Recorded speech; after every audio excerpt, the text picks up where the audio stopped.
आकाशवाणी से पेश है खबरनामा।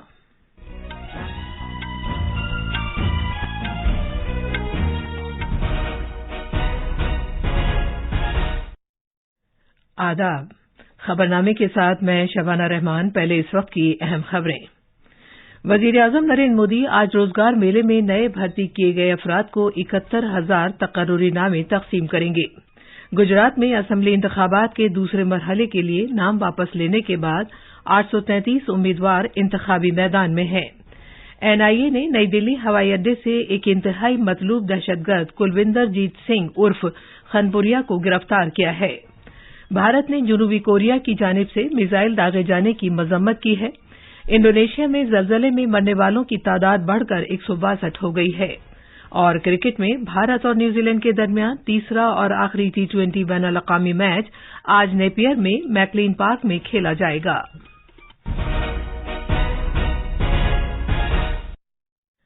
अब खबरें तफसील से। वजीर-ए-आजम नरेंद्र मोदी आज वीडियो कॉन्फ्रेंस के जरिए तकरीबन 71,000 नए भर्ती किए गए अफराद को तकर्रुरनामे तकसीम करेंगे। वो इस मौके पर मुलाजमत पाने वाले अफराद से खिताब भी करेंगे।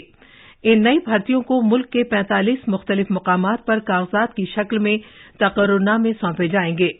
हमारे नामानिगार ने इत्तला दी है कि नौजवानों के लिए रोजगार के मौके फराहम करने और शहरियों की फलाह बहबूद को यकीनी बनाने के लिए हुकूमत की लगातार अज़्म को पूरा करने की समत ये एक अहम कदम है।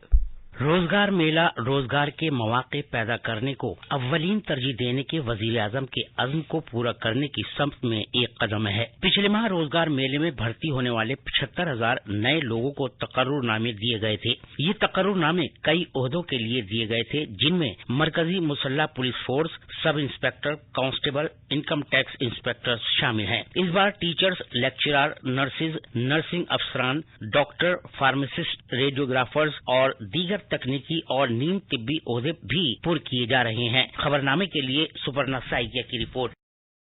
वजीर-ए-आजम करम योगी प्रारंभ मॉड्यूल का भी आगाज करेंगे। ये मॉड्यूल मुख्तलिफ सरकारी महकमों में तमाम नई तकर्रुरियों के लिए वाक़ियत से मुतालिक एक ऑनलाइन कोर्स है।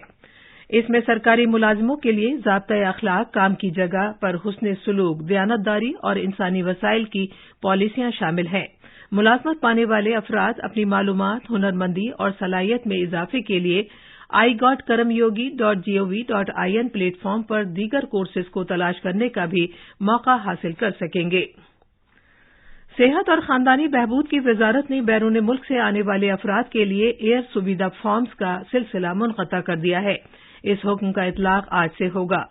वजारत ने कहा है कि कोविड-19 के रुझान में कमी आने और भारत और आलमी तौर पर कोविड-19 की टीकाकारी कवरेज में काबिल लिहाज बेहतरी के सबब मौजूदा रहनुमा खतूत पर नजरसानी की गई है। सभी मुसाफिरों को नजरसानी शुदा रहनुमा खतूत के मुताबिक अपने अपने मुतल्लिका मुल्कों में कोविड के खिलाफ पहले से मंजूर शुदा प्रोग्राम के मुताबिक मुकम्मल तौर से टीका किए जाने को तरजीह देना चाहिए। रवाना होने से पहले RT-PCR टेस्ट के सिलसिले को भी मुनक़ता कर दिया गया है। गुजरात में असेंबली इंतखाबात के दूसरे मरहले के लिए कागजात नामजदगी वापस लेने के बाद 833 उम्मीदवार चुनावी मैदान में हैं। इस मरहले के लिए वोटिंग 5 दिसंबर को होगी। इस दौरान पहले मरहले की चुनाव मुहिम में और तेजी आ गई है, क्योंकि मुख्तलिफ सियासी जमातों की सरकर्दा शख्सियात वोटरों को राग़िब करने के लिए असेंबली हलकों का दौरा कर रही हैं। सौराष्ट्र, कच्छ और जनूबी गुजरात की 89 सीटों के लिए 1 दिसंबर को वोट डाले जाएंगे। सीनियर बीजेपी लीडर और वजीर-ए-आजम नरेंद्र मोदी ने कल गुजरात का अपना 3 रोजा दौरा मुकम्मल कर लिया है। कल उन्होंने सुरेंद्रनगर, जम्बूसर और नवसारी में रैलियां की। वजीर दाखिला अमित शाह ने भी कल कच्छ और सौराष्ट्र खित्ते में चुनाव मुहिम अंजाम दी। कांग्रेस लीडर राहुल गांधी ने सूरत और राजकोट में रैलियों से खिताब किया। आम आदमी पार्टी लीडर अरविंद केजरीवाल ने अमरेली में चुनाव मुहिम अंजाम दी, जबकि पंजाब के वजीर आला भगवंत सिंह मान ने वलसाड़ में रोड शो किए। कौमी तहकीकाती एजेंसी NIA ने नई दिल्ली के इंदिरा गांधी बैनुल-अक़वामी हवाई अड्डे से इंतहाई मतलूब दहशतगर्द कुलविंदर जीत सिंह उर्फ खनपुरिया को गिरफ्तार किया है। वो बब्बर खालिसा इंटरनेशनल और खालिस्तान लिबरेशन समेत दहशतगर्द तंजीमों से वाबस्ता रहा है, जिसे बैंकॉक से यहां पहुंचने के फौरन बाद गिरफ्तार कर लिया गया। गिरफ्तार शुदा दहशतगर्द 2019 से फरार था और वो पंजाब में निशाना बनाकर की जाने वाली हलाकत के सिलसिले में साजिश रचने समेत दहशतगर्दी के कई मामलों में मुलव्विस और मतलूब था। एनआईए ने उसकी गिरफ्तारी के लिए मालूमात फराहम करने पर 5 लाख रुपए नकद इनाम देने का ऐलान कर रखा था। वजीर दिफा राजनाथ सिंह ने कहा है कि भारत और कंबोडिया के दरमियान दिफाई ताउन को फरोग देने के लिए बेपनाह इम्कानात मौजूद हैं। जनाब सिंह ने ये बात कल सीम रीप में कंबोडिया के नायब वजीर आजम और वजीर दिफा जनरल समदेक पिचाई के साथ एक मीटिंग के दौरान कही। एक ट्वीट में जनाब सिंह ने बताया कि मीटिंग के दौरान दोनों मुल्कों ने भारत कंबोडिया दिफाई ताल्लुकात के तमाम तर पहलुओं का जायजा भी लिया। दोनों रहनुमाओं ने कंबोडिया में एक कदीम मंदिर कॉम्प्लेक्स अंगोर वाट को दोनों मुल्कों के दरमियान तवील अरसे से चले आ रहे रिश्तों की एक अलामत भी करार दिया। वजीर दिफा भारत आसियान दिफाई वुज़रा की मीटिंग की मुश्तरका तौर पर सदारत करने और आसियान दिफाई वुज़रा की मीटिंग प्लस ADMM प्लस की मीटिंग में शिरकत के लिए कल कंबोडिया के सीम रीप पहुंचे। आज भारत और कंबोडिया भारत आसियान वुज़राए दिफा की वाहिद मीटिंग की मुश्तरका तौर पर सदारत करेंगे। इस मीटिंग की सदारत जनाब राजनाथ सिंह करेंगे। इस मीटिंग के दौरान भारत आसियान शाकतदारी को फरोग देने के लिए मुख्तलिफ इक़दामात के ऐलान किए जाने का भी मंसूबा है। भारत और कंबोडिया इस साल सिफारती ताल्लुकात के 70 साल का जश्न भी मना रहे हैं। भारत ने पीर के रोज अक़वाम मुत्तहिदा सलामती कौंसिल में शिमाली कोरिया के जरिए हाल ही में बैलिस्टिक मिसाइल दागे जाने के अमल की मजम्मत करते हुए इसे खित्ते और इससे बाहर अमन सलामती के लिए खतरा करार दिया है। अक़वाम मुत्तहिदा में भारत की मुस्तकिल नुमाइंदा सफीर रुचिरा कंबोज ने कहा कि भारत अवामी जमहूरिया कोरिया DPRK के जरिए हाल ही में बैन बर्रे आज़मी बैलिस्टिक मिसाइल ICBM दागे जाने की मजम्मत करता है। उन्होंने कहा कि पिछले माह दीगर बैलिस्टिक मिसाइलों के दागे जाने के बाद ICBM दागा गया है, जिसके बाद सलामती कौंसिल की मीटिंग हुई। मोहतरमा कंबोज ने कहा कि मिसाइल दागे जाने का अमल DPRK के ताल्लुक से सलामती कौंसिल की करारदादों की खिलाफ वर्जी है। उन्होंने मजीद कहा कि इससे खित्ते और इससे बाहर अमन सलामती मुतासिर होती है। दिल्ली में प्राइवेट स्कूलों में 2023-24 के लिए नर्सरी एडमिशन का अमल अगले महीने की 1 तारीख से शुरू होगा। दिल्ली हुकूमत के तालीम के डायरेक्टरेट ने एक नोटिफिकेशन में कहा है कि स्कूलों में एप्लीकेशन फॉर्म्स जमा करने की आखिरी तारीख 23 दिसंबर है। 20 जनवरी को मुंतखब बच्चों की पहली लिस्ट दिखाई जाएगी। दाखिले के लिए दस्तयाब सीटों के साथ सभी सतह के क्लासों में दाखिले से मुताल्लिक तफसीलात का 16 दिसंबर को स्कूल की तरफ से ऐलान किया जाएगा। ये खबरनामा आकाशवाणी से नशर किया जा रहा है। वजीर आजम नरेंद्र मोदी ने कजाकिस्तान में सदारती इंतखाबात जीतने पर सदर कासिम जोरमराट को मुबारकबाद दी है। एक ट्वीट में वजीर आजम ने कहा कि वो दोनों मुल्कों के दरमियान बाहमी शराकतदारी को मजीद मुस्तहकम करने के लिए मिलकर काम करते रहने के मुंतजिर हैं। इससे कबल हफ्ते को कजाकिस्तान में सदारती चुनाव हुए थे। ये अचानक चुनाव हालिया इस्लाहात और आईनी तरामीम के जवाब में कराए गए थे, जो जनवरी के मुजाहिरों के बाद कासिम की हुकूमत की तरफ से नाफिज की गई थीं। इब्तदाई नताइज से जाहिर होता है कि 81.31% वोटों के साथ कासिम जोमार्ट को जबरदस्त जीत हासिल हुई है। दिल्ली बीजेपी ने MCD इलेक्शन लड़ने वाले 11 उम्मीदवारों को मुअत्तल कर दिया है। ये सभी उम्मीदवार बीजेपी के बाकायदा तौर पर नामजद किए गए उम्मीदवारों के खिलाफ चुनाव लड़ रहे हैं। पार्टी ने नज़्म-ओ-ज़ब्त बरकरार रखने का हवाला देते हुए उन्हें 6 साल के लिए मुअत्तल कर दिया है। इंडोनेशिया के जावा जजीरे में कल सपहर आए जलजले में मरने वालों की तादाद बढ़कर 160 से ज्यादा हो गई है। अमरीकी अर्जियाती सर्वे के आदादोशुमार में बताया गया है कि ये जलजला मगरबी जावा के सियांजर कस्बे में आया। ये जलजला घनी आबादी वाले इलाके में आता है और इस इलाके में मिट्टी के तोदे खिसकने के वाकयात पेश आते हैं। राहत और बचाव अमला उन लोगों को बचाने की कोशिशों में मसरूफ है जो अब भी मलबे में फंसे हुए हैं। इलाकाई गवर्नर रिजवान कामिल ने बताया कि 162 से ज्यादा अफराद ہلاک ہو چکے ہیں اور 700 سے زیادہ لوگ زخمی ہوئے ہیں۔ انہوں نے کہا کہ اس زلزلے کی وجہ سے 13,000 سے زیادہ لوگ بے گھر ہوئے ہیں۔ امکان ہے کہ زخمی افراد کی تعداد اور مرنے والوں کی تعداد میں اضافہ ہو سکتا ہے کیونکہ اب بھی لوگوں کے ملبے میں پھنسے ہونے کی خبر ہے۔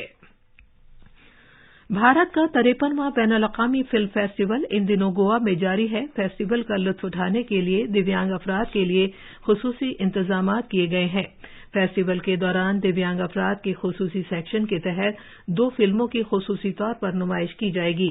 یہ فلمیں ہیں آسکر انعام یافتہ رچرڈ ایٹنبرگ کی فلم گاندھی اور اننت نارائن مہادیون کی ہدایت کاری میں بنی فلم دی اسٹوری ٹیلر۔ مزید تفصیل ہمارے نامہ نگار سے۔ اس زمرے کی فلمیں سب ٹائٹلز اور آڈیو صراحت سے آراستہ ہوں گی۔ یہ آڈیو صراحت خصوصی طور پر آڈیو ٹیکسٹ تیار کرتا ہے جو کسی فلم کی ویژول معلومات کو بیان کرتا ہے جسے سامعین اسی شکل میں سن سکتے ہیں۔ اس کی مدد سے فلم کے متن کو ان تک پہنچایا جا سکتا ہے۔ اس کے علاوہ پونے کا فلم اینڈ ٹیلی ویژن انسٹی ٹیوٹ آف انڈیا اس سال بھارت کے بین الاقوامی فلم فیسٹیول میں معذور افراد کے لیے مفت 2 کورسز کا اہتمام کر رہا ہے۔ اس کا مقصد دیویانگجن کے لیے بھارت کے بین الاقوامی فلم فیسٹیول کو زیادہ شمولیت والا اور قابل رسائی بنانا ہے۔ خبرنامے کے لیے گوا سے اشوک شکلا کی رپورٹ۔ نائب صدر جمہوریہ جگدیپ دھنکر قطر کا اپنا 2 روزہ دورہ مکمل کرنے کے بعد وطن لوٹ آئے ہیں۔ انہوں نے 2022 کے فیفا عالمی کپ کی افتتاحی تقریب میں بھارت کی نمائندگی کی تھی۔ اپنے دورے کے دوران نائب صدر جمہوریہ نے بھارتی برادری سے خطاب کیا اور استقبالیہ تقریب میں اپنے خطاب کے دوران انہوں نے کووڈ-19 لاک ڈاؤن کے دوران وزیر اعظم نریندر مودی کی تعریف کی تھی جس نے ملک کے 80 کروڑ سے زیادہ لوگوں کے لیے اناج کو یقینی بنایا تھا۔ جناب دھنکر نے اس بات کو اجاگر کیا کہ 2050 تک بھارت دنیا کی دوسری سب سے بڑی معیشت بن جائے گا۔ نائب صدر جمہوریہ نے بھارت قطر کے درمیان گہرے روابط میں بھارتی برادری کی طرف سے ادا کیے گئے رول کی بھی تعریف کی۔ انہوں نے کمیونٹی ممبران کی ان کے متعلقہ شعبوں میں کامیابی پر ستائش کی۔ قطر کے شہر دوحہ میں جاری فیفا فٹ بال عالمی کپ 2022 کے گروپ اے کے ایک میچ میں کل رات نیدرلینڈ نے سینیگال کو 2 گول سے ہرا دیا۔ اس جیت کے ساتھ نیدرلینڈ ایکواڈور کے ساتھ اپنے گروپ میں سر فہرست ہے۔ ایکواڈور نے کل ٹورنامنٹ کے پہلے میچ میں قطر کو 2-0 سے ہرایا تھا۔ کرکٹ میں آج نیپیئر کے میکلین پارک میں بھارت اور نیوزی لینڈ کے درمیان تیسرا اور آخری T20 بین الاقوامی میچ کھیلا جائے گا۔ یہ میچ بھارتی وقت کے مطابق تقریباً 12 بجے شروع ہوگا۔ یہ تھی خبریں۔ اب اخبارات کے آئینے کے ساتھ ہیں مجیب اختر۔ شکریہ شبانہ۔ راجدھانی دلی سے شائع ہونے والے آج کے بیشتر اخباروں نے گجرات میں انتخابی مہم میں تیزی آنے، وزیر اعظم نریندر مودی اور کانگریس کے سابق صدر راہل گاندھی کے تشہیری مہم میں حصہ لینے، نیز انڈونیشیا کے جاوا میں آئے بھیانک زلزلے میں 160 سے زیادہ افراد کے ہلاک اور سینکڑوں کے زخمی ہونے سے متعلق خبروں کو شہ سرخیوں کے ساتھ شائع کیا ہے۔ روزنامہ ملاپ اور اخبار مشرق نے آج منعقد کیے جانے والے میگا روزگار میلے کی خبر پر توجہ مرکوز کی ہے، جس کے مطابق وزیر اعظم نریندر مودی تقریباً 71,000 افراد کو تقرری نامے تقسیم کریں گے۔ آج کے کئی اخباروں نے ارون گوئل کے نئے الیکشن کمشنر کا عہدہ سنبھالنے کی خبر کو پہلے صفحے پر جگہ دی ہے۔ روزنامہ ہندوستان ایکسپریس نے وزیر دفاع راجناتھ سنگھ کے ایک بیان کو اولویت دی ہے، جس میں انہوں نے گوہاٹی میں ایک کانفرنس سے خطاب کرتے ہوئے کہا کہ حکومت کی پالیسیوں سے شمال مشرقی خطے کی ہمہ جہت ترقی ہوئی ہے۔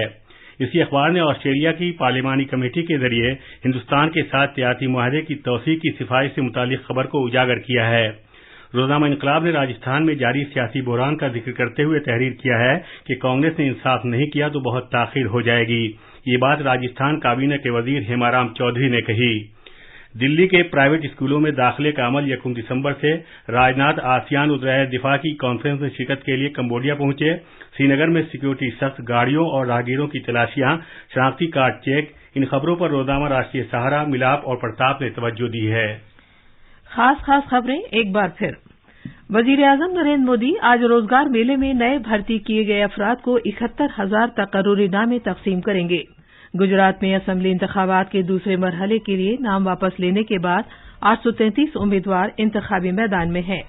NIA نے نئی دلی میں ہوائی اڈے سے ایک انتہائی مطلوب دہشت گرد کلوندر جیت سنگھ عرف خانپوریا کو گرفتار کیا ہے۔ بھارت نے جنوبی کوریا کی جانب سے میزائل داغے جانے کی مذمت کی ہے۔ انڈونیشیا میں زلزلے میں مرنے والوں کی تعداد بڑھ کر 162 ہو گئی ہے اور کرکٹ میں بھارت اور نیوزی لینڈ کے درمیان تیسرا اور آخری T20 بین الاقوامی میچ آج نیپیئر میں میکلین پارک میں کھیلا جائے گا۔ اس کے ساتھ ہی خبرنامہ ختم ہوا۔